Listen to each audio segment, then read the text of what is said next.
السلام علیکم ناظرین، آپ میرا یوٹیوب چینل دیکھ رہے ہیں. سہراب برکت آپ سے مخاطب ہے. امید آپ خیریت سے بھی ہوں گے اور ٹھیک بھی. ڈی ایچ اے لاہور میں 2 خواتین کے ساتھ زیادتی کی گئی ہے اور گن پوائنٹ کے اوپر زیادتی کی گئی ہے. اور یہ واردات ہوئی کس طرح، یہ بڑی دلچسپ تو نہیں کہہ سکتے لیکن ایک بڑی انٹرسٹنگلی طریقے سے واردات کی گئی ہے. اور یہ جو 3 شخص تھے یہ ان کے گھر میں گھسے اور گھر میں گھس کر گن پوائنٹ پر پہلے انہیں لوٹا اور لوٹنے کے بعد 2 خواتین کے ساتھ زیادتی کی گئی ہے. پاکستان کی جو پرومیننٹ انگریزی اخبار ہے اس میں یہ کیس بالکل رپورٹ ہوا ہے ڈیٹیلز میں. لیکن یہ گھسے کس طرح سے اور یہ واردات ہوئی کس طرح، یہ واقعہ کس طرح پیش آیا، وہ ساری ڈیٹیلز آپ کے سامنے رکھ دیتے ہیں.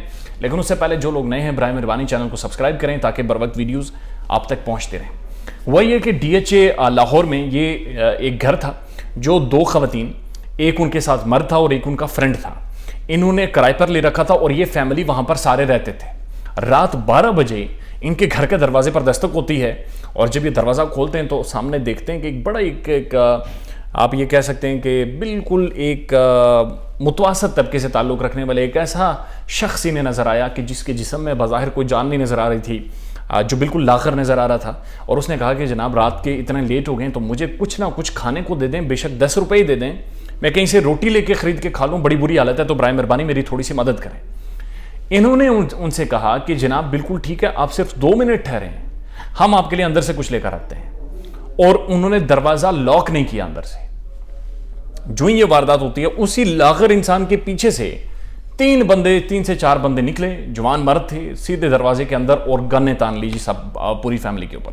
ماڈرن ویپن، جدید ویپن تھا ان کے پاس، سب کے اوپر گنے تانی اور پورا گھر لوٹا. سب کے فونز لیے، والیٹ چیک کیے، بٹوے چیک کیے اور یہ بتایا جا رہا ہے کہ تقریباً 45,000 روپے کی نقدی جو ان کے پاس اس وقت گھروں میں، ان کے بٹووں میں، والیٹس میں موجود تھی، وہ بھی ساری لوٹی. اور اس کے بعد جو 2 لڑکیاں تھیں، خواتین تھیں جوان، ان کے ساتھ انہوں نے زیادتی کی، ان کی عزتیں لوٹی.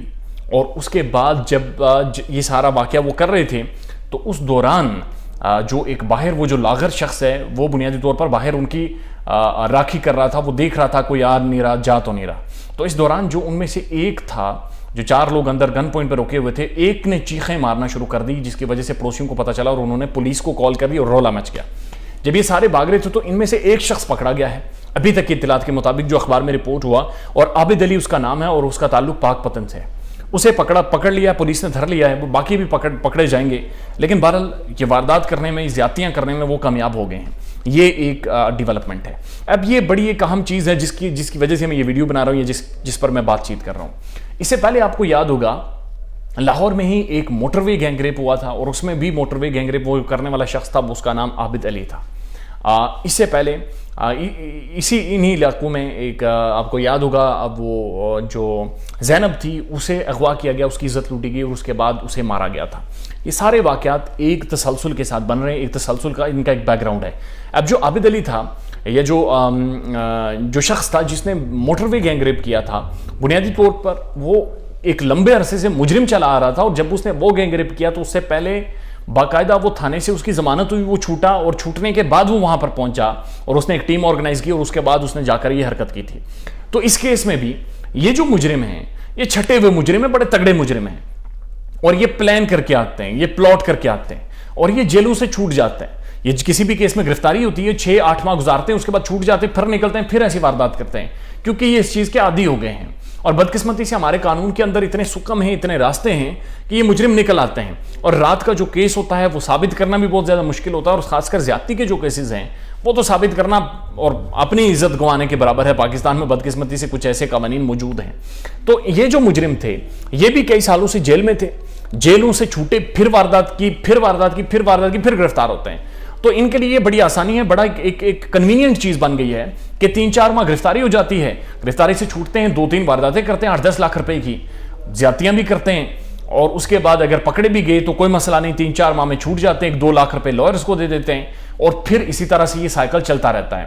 کیونکہ جو موٹر وے گینگ ریپ ہوا تھا اس میں ہم نے واضح طور پر یہ دیکھا تھا کہ وہ مجرم دوسری جگہ کا تھا، وہاں پر بلایا گیا.